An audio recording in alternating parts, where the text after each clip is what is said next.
Yes, Bharat ने विदेशी प्रत्यक्ष निवेश एफडीआई के नियमों में बदलाव करते हुए देशी उद्योगों और कंपनियों को बचाने का जो रास्ता अपनाया है, उससे चीन की नींद उड़ गई है। अब केंद्र सरकार ने एफडीआई के नियमों को जिस तरह से सख्त बना दिया है, उसमें चीन के लिए निवेश कर पाना आसान नहीं होगा। पिछले हफ्ते सरकार ने बड़ा नीतिगत फैसला करते हुए स्पष्ट कर दिया कि भारत की जमीनी सीमा से लगे किसी भी देश की कंपनी को भारतीय कंपनियों में हिस्सा बढ़ाने के लिए पहले केंद्र सरकार से मंजूरी लेनी पड़ेगी।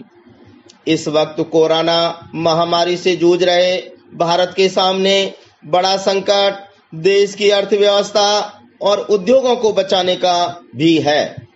ऐसे में अगर भारत को इतना बड़ा कदम उठाने पर मजबूर होना पड़ा है, तो जाहिर है चीन से आने वाले नए खतरे को भारत भांप रहा है।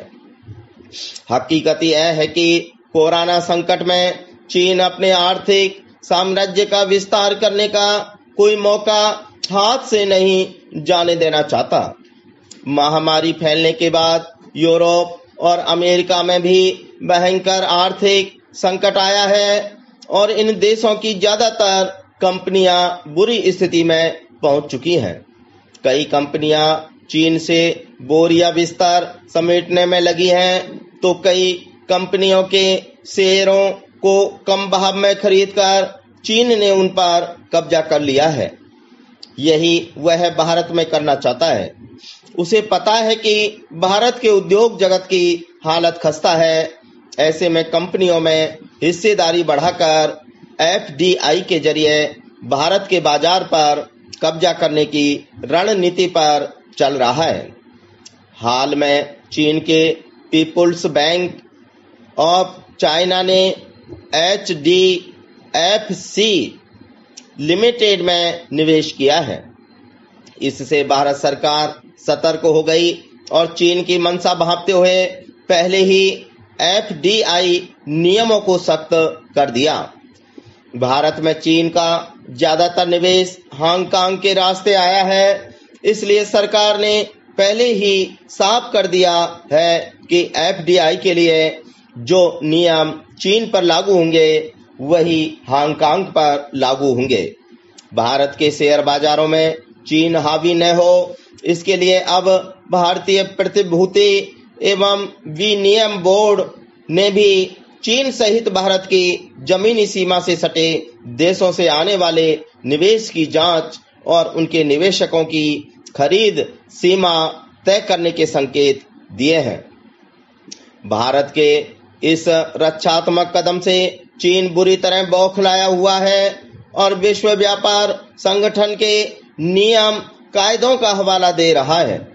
उसने भारत के इस फैसले को वैश्विक व्यापार में रोक टोक लगाने वाला कदम बताया है, जबकि हकीकत यह है कि डब्ल्यूटीओ में एफडीआई को लेकर अब तक कोई समझौता नहीं हुआ है।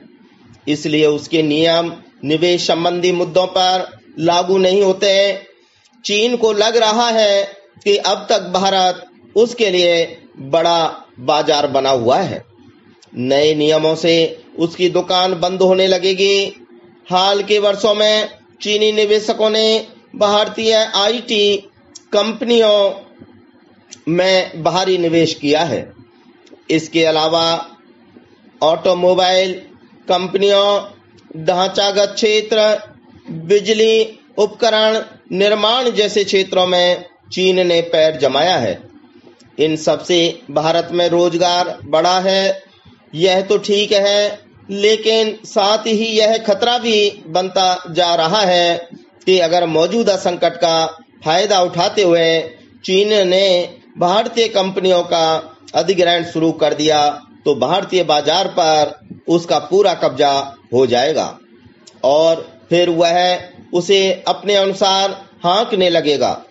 भारत को उसकी इसी रणनीति से बचना है। स्टॉप।